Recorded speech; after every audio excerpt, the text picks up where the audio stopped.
Welcome to podcast episode 64. This is part of a series on 10 essential skills every new leader must master. Last week we looked at the first letter in the word leadership. It stands for listen and learn. The next letter in the word leadership, which I will spell out through this series, is the letter E. And E stands for EQ or EI. Emotional intelligence.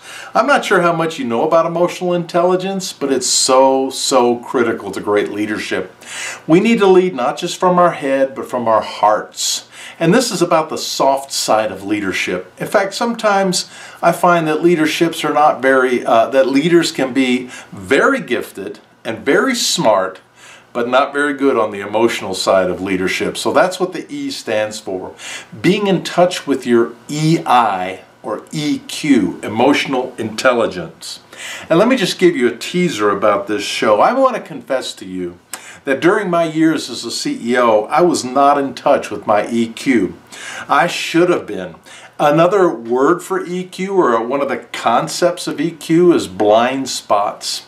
And we have blind spots. Other people see them, we just don't see them ourselves. And a lot of people are honestly chicken to tell us what they really see. And we can be 95% effective, but because of that blind spot, it erodes our leadership credibility.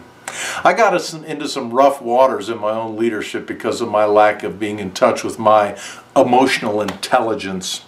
I realize now how important it is for all of us leaders to get feedback. We need it from our peers.